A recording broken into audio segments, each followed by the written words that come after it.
Madame le bâtonnier élu, Mesdames, Messieurs les membres du Conseil de l'Ordre, Mesdames, Messieurs les secrétaires et anciens secrétaires, mes chers confrères. Cela fait quelques jours que je n'arrive à rien et je me sens désœuvré. Plus je cherche, plus je m'éloigne, et plus je m'éloigne, moins je cherche. Doit-on douter du doute? Impossible d'y trouver la réponse.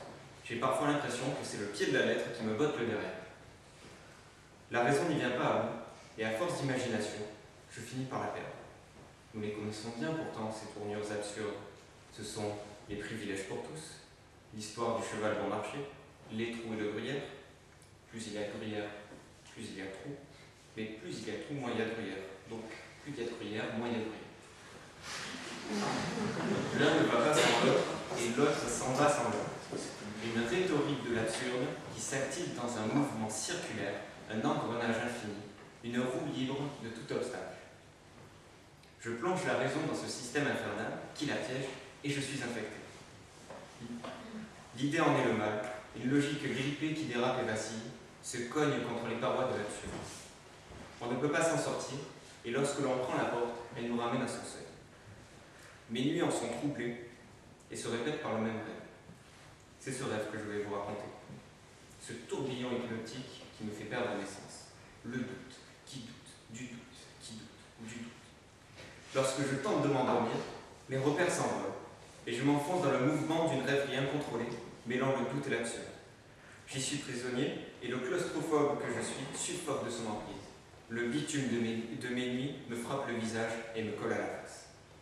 Dans ce cauchemar cloisonné, je m'élance tel un aventurier à la recherche du doute maudit et de la dernière croyance.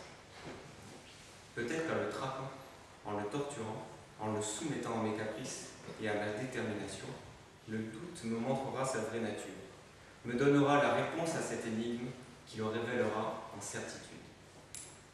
Au départ de mon songe, j'observe le doute et il se dévoile sous son plus mauvais aspect. Le doute, comme une maladie, poisseuse et fiévreuse, hautement contagieuse de suspicion et de honte.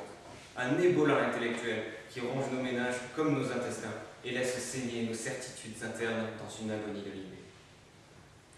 Plongé au cœur de mon illusion nocturne, je mets ensuite le doute à part.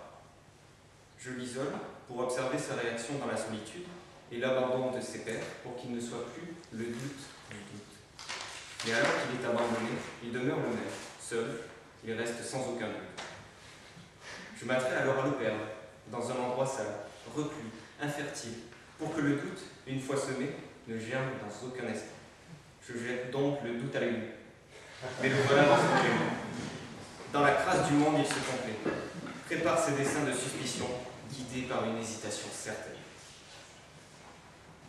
Dans ma rêverie, je ne désespère pas, je lutte, et je m'obstine à travailler le doute. À force de le malaxer et de le tordre, le doute finira bien par m'apporter la réponse que j'attends, l'ultime astuce qui le transformera en conviction. Mon délire somnambule m'amène alors à replacer le doute dans le temps, tel un verbe à conjuguer pour y révéler sa nature temporelle. Coincé entre juillet et septembre, le voici en habit d'aide. Je le retrouve en mois d'août, sous le soleil chaleureux, synonyme de congé et de plage bondée. Décidément, il est partout à son aise. C'est en observant la mer et son flottement éternel nageant entre deux eaux que j'ai trouvé une idée. Cette force limpide d'une irréelle immensité me rappelle justement le liquide que j'ai dans ma poche. J'ai juste assez de pièces pour l'acheter, pour soudoyer le doute, pour l'appâter comme un pharmacien flairant l'hypocondriaque. Tendant ma main arriviste dans un tintement de métal, j'offre au doute la somme de mon ignorance et de sa cupidité. Mais c'est alors qu'il me rejette aussi sec, avec une condescendance pleine d'orgueil. Aurais-je dû m'en douter? Comment pouvais-je comparer ma menue monnaie aux légendaires bénéfices du doute, qui dépassent les rêves d'abondance les plus insensés? Une goutte d'argent dans un océan de fortune. Même le cours de son inaction fait tourner la tête des marchés financiers, dont les serviteurs ont évalué le prix à partir de cette formule très simple. La somme des multiples interrogations, additionnée des hésitations variables, calculée sur la tendance des espérances, appuyée par l'indice inquisiteur dépendant de la variante des marchés de la pitié, dont dépend la courbe du courage. Le doute est fortuné. Il tire profit de toutes ses formes, facettes et autres artifices, maîtrisés par l'inconnu et créés par lui. Justement, l'homme fort, qui prend en main son destin, pourrait-il me venir en aide? Cette quête du doute me fait perdre la raison. Dans mon hallucination nocturne, Nietzsche, le démon, apparaît. Ce n'est pas le doute qui rend fou, c'est la certitude, me glisse-t-il, dans son regard fixe et sa moustache broussailleuse qui ne laisse plus douter de sa démence. Cette phrase a-t-il dû l'écrire après qu'on lui a appris qu'il était atteint de la syphilis? Il ne doutait plus et était ainsi certain de l'infidélité de ses maîtresses. Je lui réponds donc, non Friedrich, c'est la maladie qui te ronge, alors pour moi c'est bien le doute qui me rend fou. Et alors que tout espoir s'est envolé et que mon cauchemar me plonge au fond du doute, André Gide apparaît. Ah, ce cher Gide, qui a réponse à tout, pourra-t-il déconstruire mon sommeil par une de ses phrases lumineuses? C'est ainsi qu'il me lance dans une sagesse pleine d'avenir. Dans la vie, rien ne se résout. Tout continue.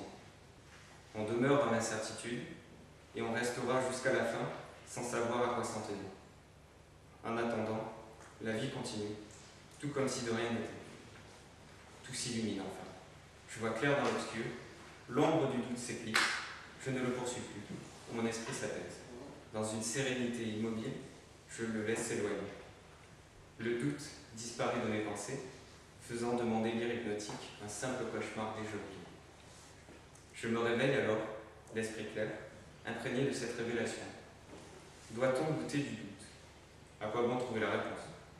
À quoi bon s'interroger, se torturer, se pervertir?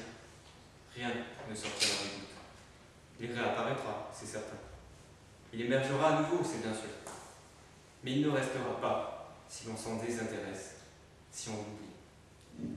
Son existence est liée à notre soif éternelle de vérité et de clarté, à la suite logique que l'on souhaite du monde, à un ordre sensé, à un univers intelligible, à une conviction à notre portée, à une intelligence orgueilleuse que l'on croit salvatrice. Accepter le doute, c'est le vaincre. Ne pas en avoir conscience, c'est l'avorter. Peu importe la manière, réfléchie ou limitée, elle est exacte. Il faut avancer dans sa propre existence, en revendiquer l'absurdité, et du doute, en rester l'étranger. Albert Camus avait vu juste, et j'en terminerai ainsi. Aujourd'hui, maman est morte, ou peut-être hier, je ne sais pas.